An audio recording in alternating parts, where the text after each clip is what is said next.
addiction in the U.S. is the great tsunami that has ripped apart families and destroyed communities. At the epicenter of this destruction are the children of those incarcerated. My name is Ebony Underwood. I am the founder CEO of We Got Us Now. We Got Us Now is the first of its kind, national, nonprofit, nonpartisan organization built by, led by, and about children and young adults who have been impacted by parental incarceration. These are our stories. When you get arrested on federal drug charges, the first thing they do is send you as far away from your family as they possibly can. I remember, boom, on the ground, on the ground, on the ground. I saw flashlights in my face. I don't remember if I cried. That night was the last night that I saw him. For the first 5 years, we only got to see my father one time. We would talk on the phone and, how's everything? Are you good? I hid that I was running from some of the project kids. Surviving in the Bronx was super tricky. And I needed Dad in a lot of ways to be out there to just help me navigate it. A lot of the folks that I befriended were single-parent households, and I tend to gravitate towards those kids because I knew they had the same story as I did. Mom never made it like, your father made this decision, he left you behind. It didn't really get to me until you start to look at people posting pictures of their dad, talking about moments with their dad, and all of mine are in the prison. 2 years ago, a good friend of mine was running some races and asked me to come out and just document a little bit of it for him. And it piqued my curiosity. So I started to talk to my dad about it. I said, when I run the marathon, I'm gonna run it for him. Because I know if he was out here, it would probably be the thing that we would do together. He's been like a steady hand for 32 years, making sure that his mind and body are all in sync. I'm gonna run for you. I'm gonna be your legs outside of the prison. I'm gonna run around the city that we came from. And I'm gonna run all 26 miles for you. The name of the film is? Run for His Life. I decided I was gonna run it for him, like I said, probably 2 years ago. I think my first race was December 10th, 2016. That first race was god-awful. If any of you are out here trying to run anything and doing it in a pair of Air Max, Oh no. Lord, because I definitely almost hurt myself out there, but it carried me through it. I remember literally in the race and talking and was like, yo, you're running in a free world. Are you really gonna stop? Wow. And it was bugged out, and I didn't, but I as I'm lapping around Central Park, I'm talking to him and asking for strength, and I didn't know what to do because it was my first race. I had no real formal training, but I knew I just had to finish, and that really happened. So what happened when you actually told your dad that you were running this race? Well, my mom thinks I'm crazy. So she's like, you're running a marathon? What are you, nuts? And I'm like, Ma, yeah, I'm going to run it for Dad. She's like, oh, okay. So, in one ear, out the other, she's cooking. And all through 2017, when you run it and you don't, you go through the program, you have to run 9 races to qualify and then volunteer with one effort. Once I qualified, I'm like, I qualified for the 2018 marathon. I'm really going to run it. So beginning of the year, I tell him, like officially as I'm on the visit, he's like, really, son? I'm like, yeah. I remember one time when he was in, I think, Lewisburg. It's one of the prisons in Pennsylvania, Fed. He's like, yeah, I'm running like 5-6 miles a day. And I'm like, what? And at this point, I'm not even thinking about running. I'm still like on the basketball court, barely. Can I tell you that my dad told me that they were running together when they were in the facility? I believe it. I was like, wow. I believe it. And my dad is 69 years old now.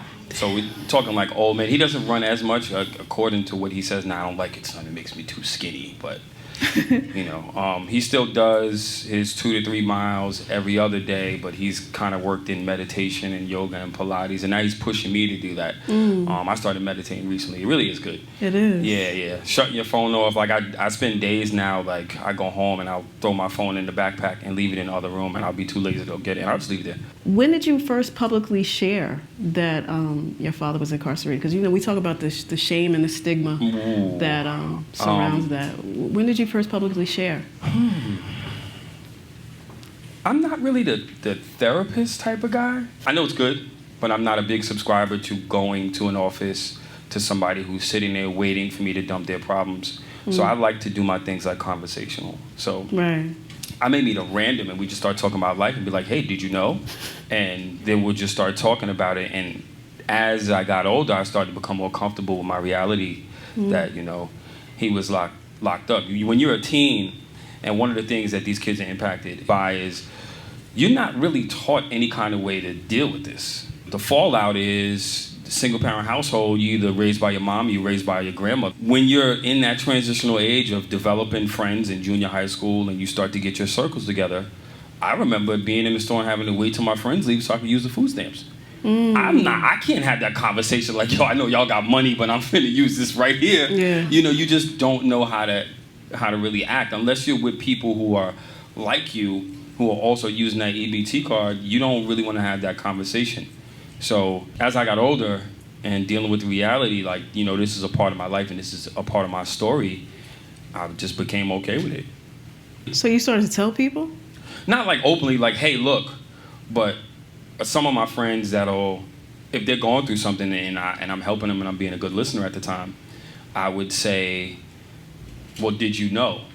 Because sometimes people don't want to burden you with their stuff and they're like, oh, you may not know what I'm talking about. And I go, well, you wouldn't believe. Yeah. My dad's been in jail since I was 6 years old, and I've been homeless twice, and I grew up on welfare, and I'm still standing here in front of you. That's right. Can you talk about some of the difficulty and like the differences in having a father that's incarcerated, as a child and as a teen and then as an adult? Like, what do you see the difficulty and the differences?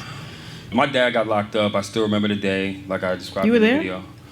I just remember he couldn't pick me up from school that day. It was June 18th, 1986, 3 days before my 6th birthday. And he couldn't come get me. Wow. Somebody else showed up.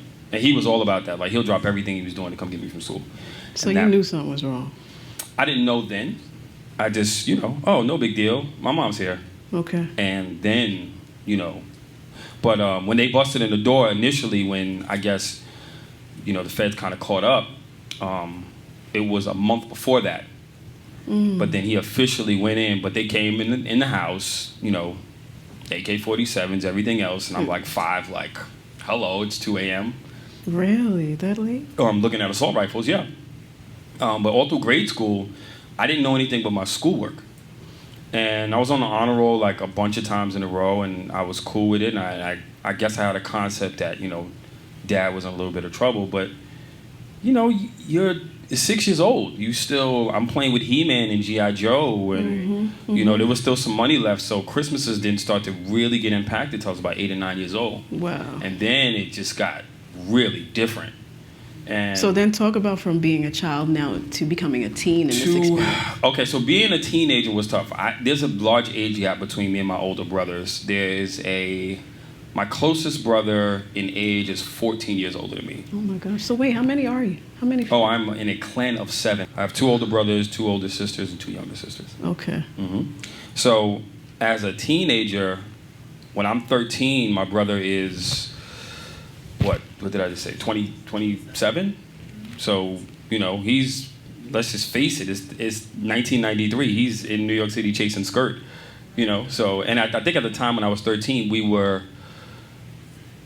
just evicted from the second apartment. No, junior. No, I was going to middle school in the Bronx, and when the feds came and they seized the house, we were homeless for like a little while in limbo. And then I was living in the Northeast Bronx in the apartment. And my brother would just come by when he could, but he really wasn't there to be like, let me teach you like the birds and the bees. And then I'm fending for myself, walking past Eden Wall Projects, looking over my shoulder, having to run home, you know, because you just don't have that. That's why I said, you know, I kind of needed Dad. Yeah. But at the same time, he's locked up. I'm not going to tell him, like, yo, check it. Every day after school, there's like 6 or 7 goons running down on everybody that comes out of the school. You know, I just found strategic ways of getting home. But, you know, it's the 90s was tough. You know, crack was still around. So it was either you get it or be got. You know? And then going into my teens, I think we got evicted out of that apartment in 1990, the end of 93. So I know 94, I was in 9th grade. And it was like March, and I missed like a whole month of school. Mom couldn't keep it together, clearly. I mean, not her fault, it's just the system. This is all of the stuff that comes after the parent gets locked up. So the only thing you have is the welfare system and me and my 2 younger sisters. My older siblings, everybody just kind of dispersed, breaks the family down, right? They go with their boyfriends or their girlfriends or whatever, and my mom takes care of me and my younger sisters. So once we get evicted out of that apartment, then we hit the New York City shelter system. I don't know if any of you guys are old enough to remember the EAU. It was like all over the news and newspapers. It was like this emergency housing place that you would go, like right behind Yankee Stadium. Really? And they're supposed to get you placement into a shelter in 24 hours. I slept on a chair for 4 days. How old were you at this time? I was 14. Wow. In sneakers that were a size too small. And I'm talking like people peeing on themselves, just crazy. And then we get transferred to another shelter in Queens, and you know, I'm forced to grow up early because my sisters are 2 years and 5 years younger. So now I'm 14, 9th grade, taking my sisters from Jamaica, Queens on the subway. And learning how to ride the subway at 14, all the way from Jamaica, Queens to get them in Mount Vernon to school, because my mother didn't really want us to change the schools. So she tried her hardest, and in hindsight, it's a hell of a mom right there, because she don't want us to jump around. She wants us to keep our same friends, because those little pieces of remaining normal are what you want to keep. And can we just say, shout out to all the moms. Mommy. Yeah, man. Thank you, Mom. Yeah. Thank you, Mom. Yeah, for sure. Okay. So going through my teens, I had to go through puberty, figuring out ladies on my own.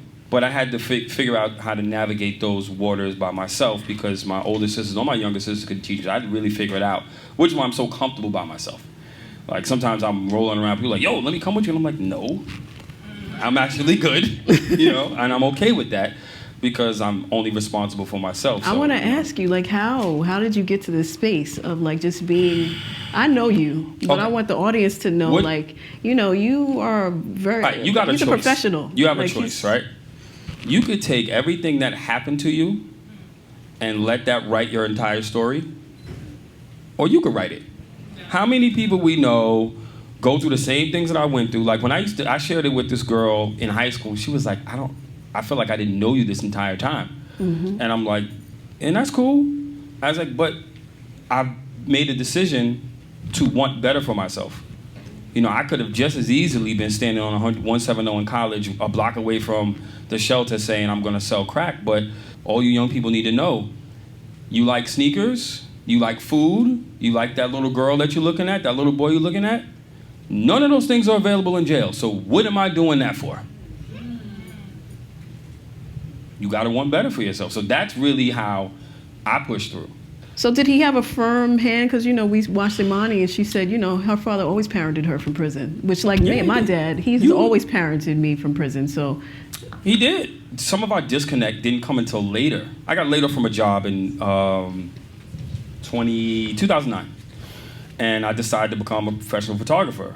And there was obviously, I couldn't go see him because I didn't have my car and all this stuff. And then I'm telling him what I'm doing. He's like, why are you making these choices? And then I started to really butt head with being an adult. And I'm saying, you know, when you got locked up, Ronald Reagan was in office. Wow.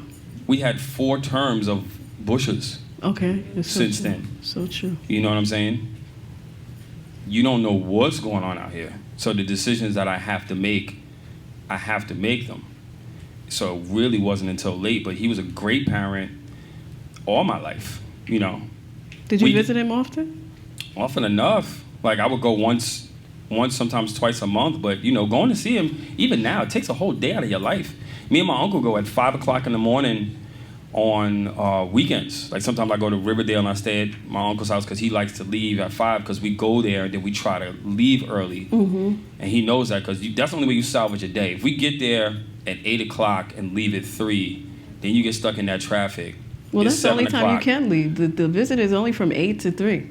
Or Right. 8:30 to 3. Yeah, but we try to leave at Before noon 3. if we can. Oh. So then we get back in New York around 3 or 4, and then there's a little bit of your day left. But if you got a weekend and you only got 2 days off, you're losing a whole day. Yeah, it's true. You know, so it's even that part and explaining that to him now. And he's like, yo, you want to come see me? I was like, it's not about that. I guess I could trade coming to see you this day for $150 in your commissary, and he gets quiet after that. Yeah, that commissary. Yeah. He'll take the commissary and still be like, all right, try to make it up here so what you can. But I mean, Thank you for the money. not only you know, the trip emotionally or the time, but also the cost. Like, you know, if you don't have a car. Crazy. Yeah, if you have no kind of like support financially, you gotta rely on van services. You gotta like ride with strangers. Like it's all kinds of little strains and little things that mount on you. So I want to talk about you know the cost of actually visiting. Like you said, you go. Okay, you if I leave, let's say I have my car right off the rip, it's a tank of gas there, so it might be $50. Mm-hmm. Then you got to eat. And you got to eat. You got to make sure 50. they eat. Right. So it's like another 50. This is bare bones. And then coming back, whatever toll costs, it's about $150 at bare minimum to see him every time. If I'm going once a week, we looking at $600 a month. Mm-hmm. All right. And then let's say he's not responsible and he doesn't have people helping him with his commissary and it was only on me. It's easily $1,000 a month to really support a parent the way you should. You know what I mean? I already know. So there's a lot. These are the things you don't hear because they'll be like, well, he did the crime, he should be in there. My dad's been in there for 32 years. He's 69 years old. We could let him out. I'm literally running for my father's life. I try not to think about, you know, him dying in prison, but that is a very, very real reality. Absolutely. My mother's turning 75 in January. What if something happens to my mom, God forbid, and he doesn't get to see her again in the free world? And we lost my grandmother last year. This is the stuff you don't hear about. You get a chance every day to rewrite your story. Every single day. Every single day. You can let it eat up at you, or you could find ways to let it fuel something. My choice is to do things that are creative. Some of us who've had these things happen to us, it's easy to cop out and be like, well, you don't know, you don't come from where I come from, and it's just like, okay, we'll move. You know, I was in the middle of Mount Vernon, like right next to the projects. Almost all my life, I was like 2 blocks away from all of it. But you make the conscious choice of, I'm gonna walk right past it and I'm gonna go to this job because I'm looking at these dudes out here. You know why I think that is, though? I think because we actually visited somebody incarcerated. I think that when you have this experience and you're visiting this parent and they're talking to you, I think that... I'm not sure, though. Sometimes what'll happen is they'll look at the incarcerated uncle or whatever as a stripe. Oh, my uncle's G'd up, or, you know how easy it is for kids to say, well, my dad was this, so I have to be that. When you don't have to be that. Like, you got to make the conscious decision. You really have to make that conscious decision. And the crazy thing is, it only takes one bad choice. Because once you got that one felony strike, it's a wrap. Like, I hate to say, it's not over, but now you're starting in the negative because it's hard for you to get a job. You either get nice with your hands and learn a trade, or let's just face it, the world will eat you alive. Especially if you get the felony, do a little bit of time, and come out of jail, and all you know is thugging. Mm-hmm. You really got to make the conscious decision to say, I'm going to do something else. Well, I'm glad you made the conscious decision. Yeah, I like nice dinners, nice clothes. So I just was never about making the bad decisions. And the one time that I did, and I just didn't know what kind of trouble I was going to get myself into, my dad dragged the hell out of me on that phone, and I never did anything else. That's right. Yeah. So why is it important to be a part of the We Got Us Now community? It's important because everybody's looking at it like the scarlet letter and they need to be ashamed. And you don't have to be ashamed. Who said this? I think Chris Rock said this. If somebody came to you and said, hey, I got a way that you can make some money and you could get out of the hood. It's the same way as if in Major League Baseball, somebody went to Mark McGwire and said, just take these steroids, you'll hit more home runs, you'll make more money than you ever could. It's the same thing. You get an offer, and you could choose to refuse it, or you could overlook the consequences and say, I'm going to just do this one little thing real fast and make this money. Then you find yourself 15 years later, you made a bunch of money, but you haven't stopped. But it all starts with, in our neighborhoods, the schools are defunded. We don't have conversations with our kids about credit, how money really works, because these are not the things on our mind. When you're underpaid and you're looking for that next move, you sit the kid in front of the TV and give him cereal. You know what I'm saying? Life is very, very different in the hood, and the first thing that goes is the funding for the education and all the vocationals. You know, I live in Westchester County, and I have friends in all of the different neighborhoods that surround Mount Vernon. Scarsdale doesn't have these problems.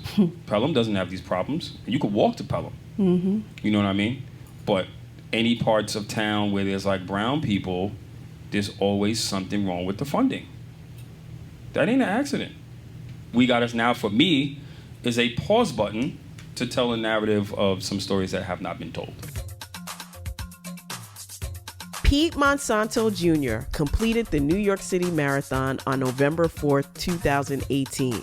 His courage to run has not only healed him and reinvigorated the loving bond between him, his father, and his family, but it has also turned into an inspirational documentary, Run for His Life, featured on GQ Sports. Pete's decision to run for his life has also roused the gift of freedom.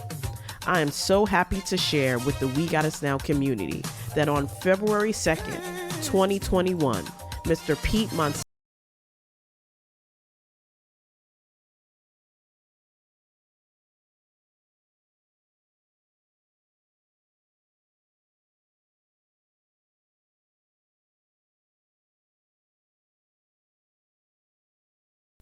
To join, to donate, go to wegotusnow.org.